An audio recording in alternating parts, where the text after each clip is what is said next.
Cultural Affairs and Tourism, Honorable Carolyn. There are a couple of issues that I wanted to just throw out.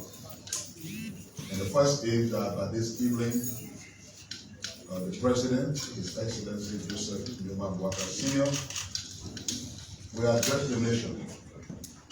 I will believe it is important for the President to speak to the Liberian people considering all that have been happening, ranging from the street protest yesterday, and then subsequently this morning, the fire incident at the Capitol building. We know that there have been healthcare workers, students from the medical school, different group of persons who got different concerns. So the President will address the nation this evening by about 5 o'clock from the parlors of the Executive Mansion. Like I've already stated, some doctors and students from the medical school, they all got different issues. We've been engaging them. Yesterday, the Honorable Vice President, Jeremiah Kuhn, met with representatives of the doctors, also listened to their issues. We believe they got some real serious and general issues that we look at as a government. For the policy that gives 200 for sustenance, that money has not been paid for a few months now. And so they wanted that issue addressed.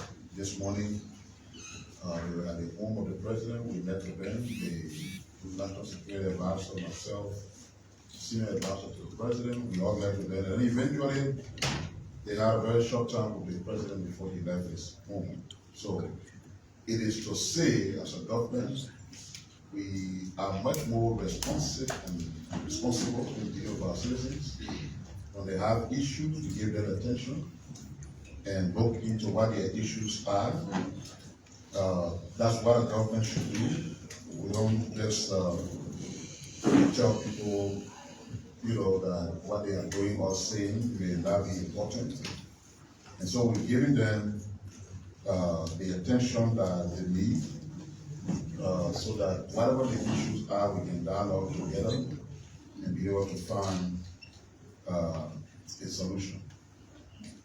And I just want to also say, even though the police argue to come up, this country, like I've always said, has a violent history. So it's important to keep reminding people.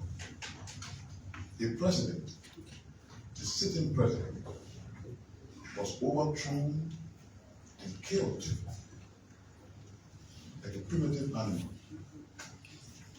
Following his execution, senior government officials were executed publicly. We had a questionable election in 1985, and immediately after that there was an attempted coup, succeeded for a few hours, eventually reversed. Many other things happened that took away the lives of hundreds of our citizens. Then we marched on to full-blown civil war, a reign for over a decade. Statistics says over 250,000 of our people were killed. Already backward as a nation, much of our infrastructure were destroyed. The nation started to cripple, to come back to terms with what we are supposed to be as the oldest independent nation in Black Africa. We're still putting the pieces back together. And by the way, we're doing great. You see, all of the interventions that are ongoing in the draft season, and by this evening, very big news, which I guess many people know already, but want to wait officially, will be made. And that news will take Liberia a deep step forward in our developmental initiative. This is not something that is common. It requires people who understand what it means to do the business of government to just achieve those kinds of feats. In a year's time, the president was elected for 6 years. But in less than a year, we're having these big wins. And rather than working together to sustain the progress we're making as a country, seeing these elements of lawlessness and violence that is permeating the society, which the government must say, like the president said this morning, are all considered unacceptable. If there are people who believe that they will cause insurrection here, if there are people who believe that they will make violence as a way of life here, let me call your attention to the fact that there's a government here. And we have a responsibility as a government. Primary among them is to ensure the protection of lives and property. And we will not fault or not default on that responsibility. To those who are bent on causing chaos in the society, be warned. Your excesses will not be tolerated. We will face you head on within the confines of the law and ensure that the peace that our people deserves is attained.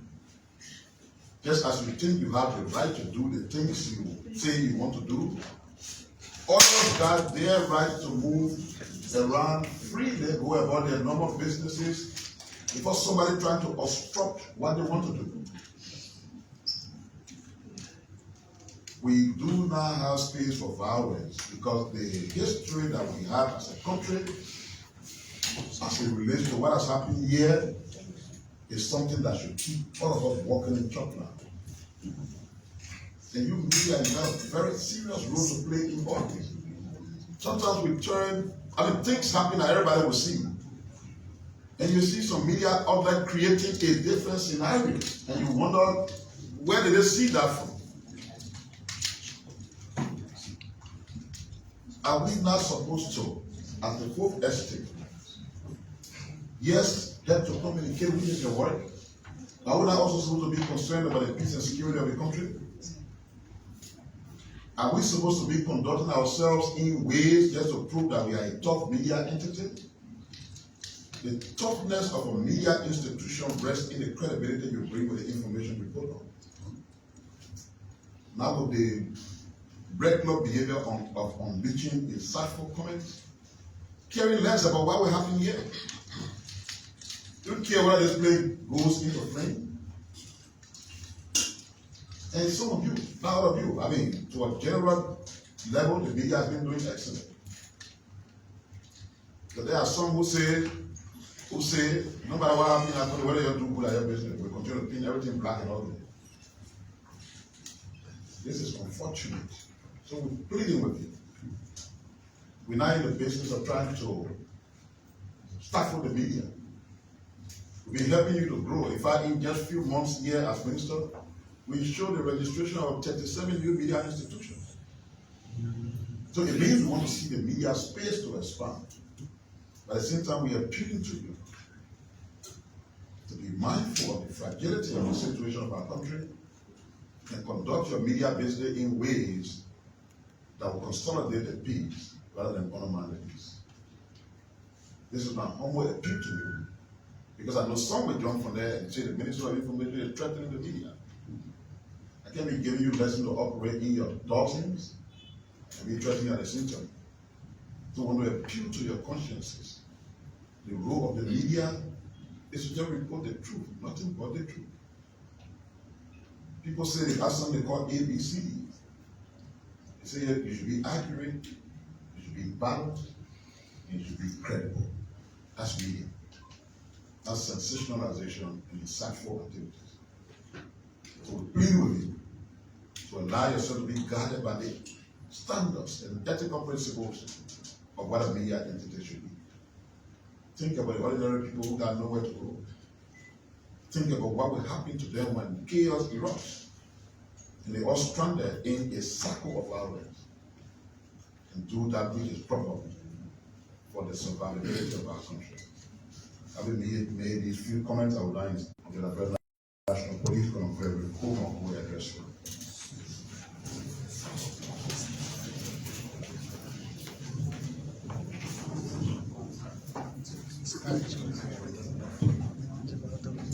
Good afternoon to all. We're all concerned about the ongoing these some sad times for our country. the national security remain on full alert, and we're here to reassure the general public that we remain committed to the protection of our citizens, and we will do everything in our authority to ensure that that authorization that's given to us will be maintained, and that we will continue to work together to build safe communities. There are two issues here that I want to talk about. One, the protest on yesterday, the 17th of December, and the ongoing situation at the Capitol with the arson issue. We, at least we have that under control to an extent, but we need to do some extensive investigation on it. Yesterday's situation, it was quite unfortunate because we reiterated our commitment to protecting the democracy and protecting the rights of people. Re-echoed the fact that people have the constitutional right to gather, and it's enshrined in the Constitution, and we do not have any other alternative but to support and provide the needed protection. Even when it was unlawful, peaceful protest, we provided the needed protection. We marched with them. We pleaded that there were other people who needed to use the road, and they insisted. We guided them. The other people's rights were trampled upon. Reached all the way to the University of Liberia, and we gave a designated protest zone. The reason for that, I mean, normally we allow people into Canada to present their petition and stuff, but since we've had all of these different situations, the intel of violence at the Capitol has been something that has been on a daily basis. So we made a decision that only the staffers and the lawmakers will be allowed to do them to carry on their function, and we made it clear that those who want to present a petition, there's a space on the other side that you all could use. Unfortunately, some group did adhere and they went to the designated area. The other group decided to break the barrier, and it became very violent. They started to stone the officers, and the officers that led to an escalation. Tear gas was fired, and they were arrested. In that process, we had 72 persons arrested, out of which 15 was forwarded to court yesterday. 10 were released because from initial interrogation, we did not establish their involvement, so they were released. And now we're still investigating the rest of them. Hopefully, by the time we're out of here, some of them who have been forwarded to court could have been released because based on the interpretation of their level of involvement with the ongoing. For those who have been charged thus far, the charges range from criminal mischief, physical obstruction of government function, aggravated assault, riot, failure to disperse, obstructing highway and public passages, and that of disorderly conduct. Early this morning, we received call from the Capitol that there was smoke coming out of the joint chambers. And by the time we got on the scene, it was a full blaze. We made contact for support. The fire service, LPRC, the water and sewer, a private entity, Sky Water, and all those who had available trucks came in to help to suppress the fire. Within 4 or 5 hours, we had continued to a larger extent. However, there is an ongoing investigation, a joint investigation through the fire service regarding this particular issue. We are looking at the possibility of an accelerant being used, but until we can have further information, we will be calling on technical expertise of other international partners to be able to examine what we are looking at this point in time based on our limited capacity. We're also looking at other intelligence that we have been gathering, and that's the reason why we've always been there. there was a night where the police showed up at the Capitol, and it became a sensational headline. The police at the Capitol in the night. We don't just want to get up and go there, but we're led by intelligence. And this thing been coming for almost over a month. Every time we've been doing everything to stop it. Unfortunately, last night we now have this incident on our hands. We're going to be able to know within the next few days as to what exactly caused the fire, how it was able to spread as fast as it did. We're looking at other pieces of evidence, and we're also looking at electronic evidence of people with expressive intent to commit this arson. And as I speak to you, call have been placed to 4 persons of interest to report to the Liberia National Police for investigation and to answer to some of those claims. I remember as a kid, the worst beating I ever got was one Sunday evening. My mom had a cinema roll that I took on and showed it to everybody and said it was me. I carried and put it back on the table. A few hours later, it got missing. And I got beaten. So when you say you're going to manifest something, and immediately you manifest, you are a suspect. And the Constitution is very, very clear. There is absolutely no legislative privileges for the commission of felonious crimes. So the Deputy Inspector General for Crime Services, Intelligence, and Interpol have been instructed to place calls to individuals of interest in this investigation. And it is my hope that it will willingly come in and answer to whatever concerns there are, because this is the people's building, this is the people's assembly. It's the people's assembly, and we have to answer for them. So I will encourage those who have received the call to willingly come in. I would like to stop here and Listen to the Inspector General, come into this.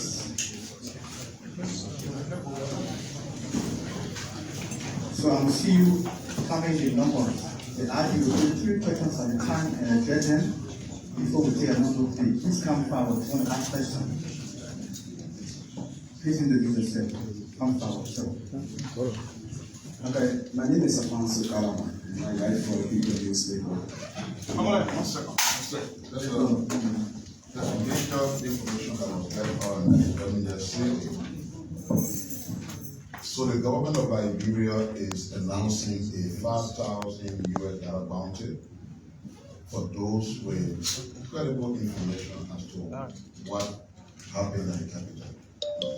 We believe there are people who may have information, and there's a way to encourage you to assist. It's your country. If you know something and you keep it away, maybe when it gets bigger than what it is, you're not going to be somewhere else. You're going to be right here. So there's a $5,000 bounty out there for anybody with credible information that could lead to some real action on what took place at the capital. And as I was talking about the media, I mean, we've seen pictures on newspaper. For example, somebody take a picture from APC people who got wounded in Freetown. And you question that was what happened yesterday. What do we want to do? Somebody that just spoke to one other newspaper. There's a particular picture with a guy with blood on his face coming out and I've been passing around for more than a year. It's on the person front page story to give an impression that what happened yesterday. Towards what end? What are we attempting to do? We have to be clarifying yesterday that no live bullets were used. The police inspector general is right here. But that became a full banner headline of a major newspaper that police used live bullets. So please, man, they are appealing to your consciences. And one thing I've been reporting, I'm 9 years from Minister of Information, I'm going to say, don't report the facts when you have it. But those kinds of intentional distortions, what is the goal here? It has got to stop. You can ask your questions. Okay, so my name is Afonso Karama, and I write for the Peter newspaper. Sir, prior to this morning fire incident, of recent, there is a case of fire situation again from the grounds of the capital. I want to know what did the police do in that direction, that have brought us this far. Secondly, there is I think, a one report. minute. Yeah, I'm looking at a long line, and I don't believe one person should ask for it. yeah, it's just a follow-up question. Just a follow-up question to the first one. It's not a central question. There is a report that there was an arrest made this morning. Can you clarify that the police made an arrest of people who were on the grounds of the capital prior to your arrival? Thank you.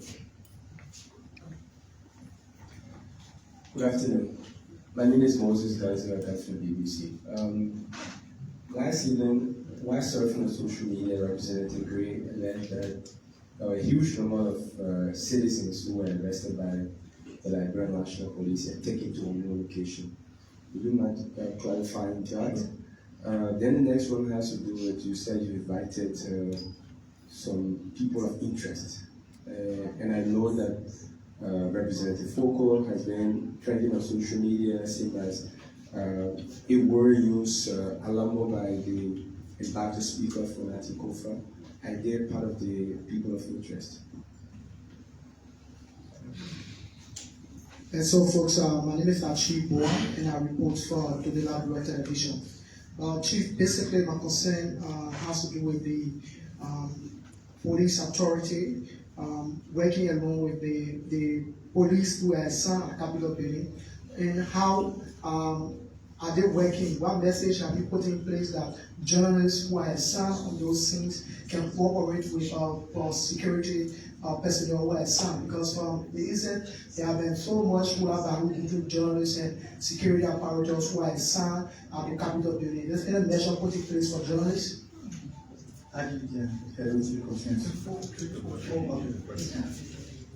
So thank you, good afternoon.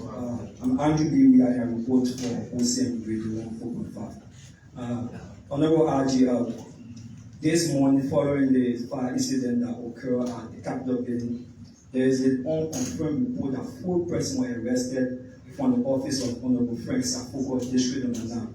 Few minutes ago, on Spoon Lab, saw 2 people, few armed police officers leaving the premises of the Honorable Lawmaker.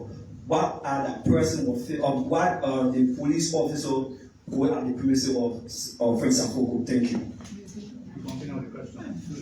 So let me address these issues. I think the first question was about the initial fire at the Capitol and whether there was an arrest made for the initial fire. What did you do? What did you do that led to this? What was the investigation? What did the investigation? Well, my memory may be a little hazy, but I cannot immediately connect with that particular incident. Is this something that happened in recent? Yes, last week. Or I can't connect to it right now, but I can definitely give you a follow-up answer on it. Because I don't want to speak about something that I can't really connect to. Arrested, taken to a known destination. So the destination may seem to be unknown for the Liberian National Police structure in Montserrat County. There are 11 zones, and each of the zones have got depots. Right now at Central Headquarters, if you go there, and each and every one of you have got access, you have the cell at Central shut down and it's undergoing renovation. So there's absolutely no way that people can be detained at Central. So if we make arrests, we send them to different zones and depots, but these are all official police facilities. Nobody's been taken to somewhere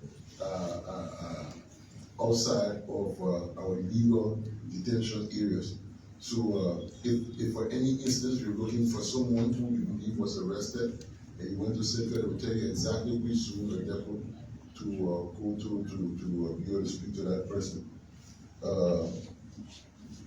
And then he spoke as to the issue of the electronic evidence, pieces of evidence that we're looking at. I think you mentioned the issue of Alamo and the video that's in circulation with Honorable Fogo. That, I mean, in clear relation to what I just explained, I mean, if you make those kind of comments and it immediately manifests, we don't see it as a coincidence.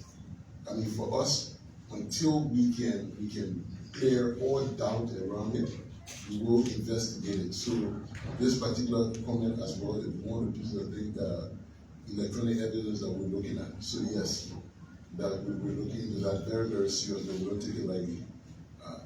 You're not born that you just say something and then automatically it's a habit. So we too want to look into it to get better understanding. If it has no connection, fine. But for now, we haven't ruled out the fact that fire it just happened. It's we believe that there was an accelerant. We believe that it's an arson attack. So until we can fully investigate, to be informed that none of the things that we're looking at now are connected to it, then we'll pull back. But for now, we want an active investigation, looking at everything that have been posted on social media, everything we can find in the print media, and stuff that people have said, people have written to connect to this particular incident. The journalists and police clashed at Capitol. I don't know if there's a clear identification for journalists who are assigned at the Capitol, because you'll get to the Capitol and anybody will just show up where ID and say, well, I'm a journalist, and we're walking. But if, like the executive marshal, they clearly identified with the press. So if you all will put yourselves together, those who are assigned it, and at least have some level of identification, then they will reduce that interaction between the police and those who are reporting. I mean, to anyone who have had any altercation, I apologize for it, but the officers have got an instruction that only those who have done business there, the staffers, assigned journalists, of course, will be given access to their house to be identified if you do not have an ID. So definitely we're sending everyone back. So we should work together and see how we can come up with some form of clear identity for those who are assigned there, so that we can avoid any future reoccurrences of what happened. And then something about Uncle Fred reports about the issue of Fogo. I think you mentioned officers going to his residence. Yeah. Well, we sent out invitations. He denied the invitation and is being elevated for an arrest. So the order has been given for officers to pick him up and bring him to Central, connecting to that particular statement I was made. We don't take this thing lightly. If you get on the video, you see you want to burn something, the next day it burns down, who do you expect us to ask? And that, like I said earlier, we're not covered by no legislative immunity when it's a felonious crime or such. So yes, it is my hope that he will willingly come in. Those who we have invited is an invitation. If we have the escalated, because we are being directly connected into the crime. So if we have the escalated, we might go through the court. But for him, I mean, it is an immediate issue. And I'm sure he's somewhere listening right now. And I will advise him to kindly come in. Thank you. Thank you, Angie. My name is Strobel Fama, and I report for Spoon Network. In your session, you said that the police is investigating arson.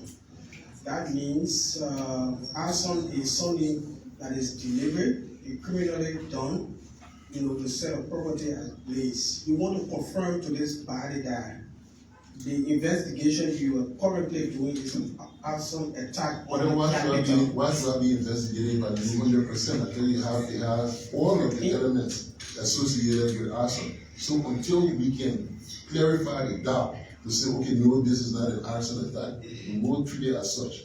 That's what it is. This is where I come in your statement. You did mention that you are investigating arson. You went on to say that you would ensure to see whether this was an electrical fault and all of that. We just want to get this clear, because when you say this is an arson attack, it is clear that someone went in a place and set it ablaze. If you say electrical shock, it means that is a totally different thing. And to put a spin on the question, my colleague asked. No, let's take that.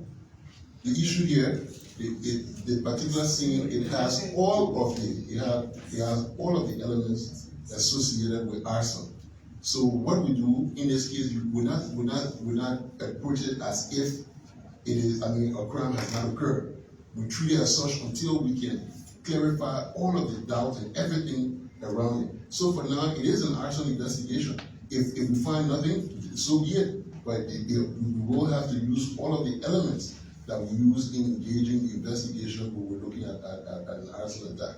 Thank you, RG. So it is clear that someone set the place ablaze, but you have not found it. You have not found that person. What language are we speaking here? And B, to the question, to put a spin. Next question. Just give me the RG said to ask my question, please. One question per. No, this is not. RG, my colleague asked about arrest. You did not answer the question whether a couple of arrests. We heard that the police initially went on the scene and made a couple of arrests. You did not, comment on the issue. Thank you. Yes, I think, thank you. There were several arrests made this morning of people who we saw on the premises. Some of them turned out to be security. They were later properly identified and they were released. However, we have, I think, two or three more persons that we have not cleared their identities, and we're still speaking to them. I think even all of the securities who were at the Capitol this morning, they were all arrested as people of interest. But as we spoke to them, and they gave us reasons to establish their identity and the role there, some of them were released. So yes, we have people we're questioning at this point in time. Honorable Aki, I'm Francis Kedikobo. I do report for the Vibrating Network. There was this release at most 2 hours from the U.S. Embassy condemning the action of what happened here yesterday, like today. Yes. And the U.S. Embassy said that it is a right of citizens to actually protest and so on, and their citizen rights were the citizens will be actually protected. Is it that the police actually use force on peaceful citizens who were protesting or marching from one point to another? And also, so the embassy question, the embassy release today is based on how much information they have. And let me intervene because you see, it's the same thing I was saying about the video. Front Page Africa has a banner headline that says the U.S. Embassy accused the police of using excessive force. And you forget that we are a government. We have a contact with the embassy. And I can read what they told us. We did not use that language. Front Page Africa is misleading the public. So at no time did we say police used excessive force. And they gave us the entire statement. Here's the statement. The U.S. Embassy condemns yesterday's violence on Capitol Hill. Citizens have the right to express their views peacefully, and violence is never the answer. Political differences should be resolved through an open political process. We call on all parties to remain calm and resolve the impasse on Capitol Hill so that the legislature can return to work on behalf of the Liberian people. Where in this statement is it mentioned that the police use excessive force? So this is not the problem we're talking about. But Pierre, even if the embassy had even said that, it's based on how much information or whatever that they have. But listen, when you are the one on the ground and you're experiencing what it is there, look, the same thing that running each and every one of you doing is the same thing that running the police officers doing. They're all human beings. If you go there and stand up to do a piece of job to keep the peace, you will not come and start to assault the officer and throw stones and expect them to just stand up and get wounded. The officers marched with protesters from all the way 9th Street, all the way to the designated protest zone. Not until they broke the barrier, all verbal instructions failed. And officers were being stoned and getting wounded before we elevated it to a non-lethal force, which is acceptable on our use of force continuum. So issues, look, some of the things that you complain about will benefit me. But how you express it is what matters. You cannot infringe on the rights of others and you expect us to stand and just watch you. This is not a wild, wild west. This is a nation of law. If you all have decided that we should serve as law enforcement officers, we will enforce the law. We'll protect your rights and everything. But definitely you cannot trample on the rights of others and have us stand by and watch. The force was very, very proportionate yesterday. Yeah, I didn't actually finish my question. So there are some accession coming from viewers across the world and so on, making some, flashback during the days of President Weah about June 7 protest 2021, wherein protesters were hugely protested. But people are also saying that why is it that the government administration, police are using excessive force and narrating it from the days that President Walker came to power? Okay, so that's an excellent question. Because the protesters of yesterday, at no point in time, bearing witness, where did you see protesters come there when it was feeding them the soldier and giving them bread and were throwing stones? The protesters June 7, you saw them throw one stone? Did you see them throw a stone? Look, things and times have changed. People are expressing in a completely violent manner. And if trust me, if they had come peacefully, and they have gone to the designated area, we will have pampered them and done and provide them all the necessary support that we could give. Because, like I said, whatever you protest for, we want to live in the same community. You protest for data, myself, I want browse. If you protest for LEC, myself, I want enjoy current. So we all enjoy the benefits of these things. But you cannot come and start to throw schools. Yesterday, protesters did not throw schools at the police. They did not. So if you come and start to throw schools, we'll definitely respond using the appropriate force. And it will be non-lethal, protecting your rights. And yesterday, I must use this time to actually apologize to some of the other people who were extremely peaceful, like Councilor Wu and her group. They were on the other side in the designated protest zone. Unfortunately, when we do not control the wind direction, once you fire the gas, whichever direction the wind blew, that's where the gas will go. And they who were even in a peaceful era, they had to suffer as well with those who came and started to become violent. I would ask people to be very careful how you decide to join the protest in this country. People have got nefarious intent. Every time they see these things back and forth as genuine, as the organizers may be for some of these protests, there are always people who are ready to jump into it for no reason. I'll tell you this. We had our watch over exercise at the EBK. Some of you were there. And we divided ourselves up into a different group. The AFL, the police, the immigration, all of the joint security forces. So some of us were protesters. As soon as we started to throw stones at the ones who were serving as the security personnel, people started running from their houses, picking up rock, coming just to join the throw stone. Why are you throwing stone for? You don't even know. You don't even know why you're joining it. And you will get hurt. Yesterday, there were people in that crowd with weapons. What if it had escalated?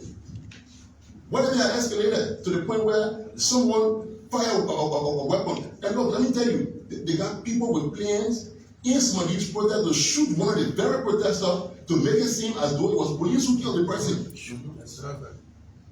Yesterday, a police officer was attacked, beaten to the point of death. His weapon was taken away from him. What is the intent? Are these people who come into protest peacefully that we should get them bread and water?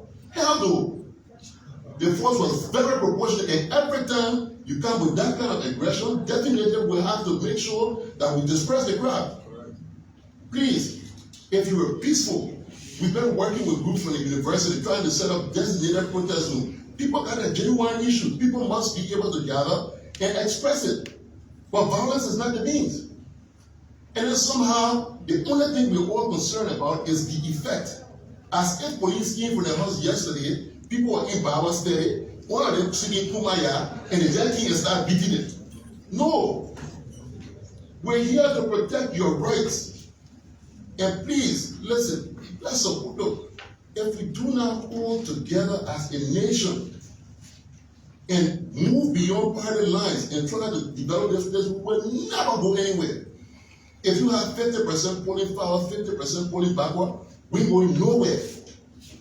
For us, we're law enforcers. As long as the laws are written, We will continue to enforce it to the letter. We follow our use of force continuum, and definitely we protect the people's lives and property, and we make sure we protect and support economic growth and development in this country. Who's next? Before you take that last question, sometimes we can sit and allow people to misinform the public. The gentleman who asked the last question tried very hard to portray the past administration. No, they take that question, Greg. I want to answer the question. Yeah. Oh, you close it? Okay. I think 2 different times. No, it is. Okay. So he tried very hard to build a scenario here. Because they do. That during the past, when the other government were here, protesters were fed, nobody did anything. One of these other police directors, you're using continuously excessive force. Then we all saw what happened here. After the June 7th protest, the protest that was organized when people had parks on the street right before the executive mansion, they were cooking food. And the security forces decided that enough was enough, they had to leave the street. And they said, no, you don't have a video of that? You don't have it? Then go back and see what happened there. Since for you, that administration, nothing that happened. But innocent UL students went to Mama Point during the protest, right in the full view of security forces. Sisulu, who had to leave the country and live in exile, was beaten. Police posted that looking at you almost died. What impression you try to create here when you try to draw that kind of line that from the past it was based and now? You want us to go back to the past and compare? Auditors were killed here. Maybe you forgot it. Now one has been killed. They're doing their work. You come as a journalist, ask your question. Don't represent a political interest. Especially things that we all know to be true. Now you point them out. The police director said, if you went for your protest, you are peaceful.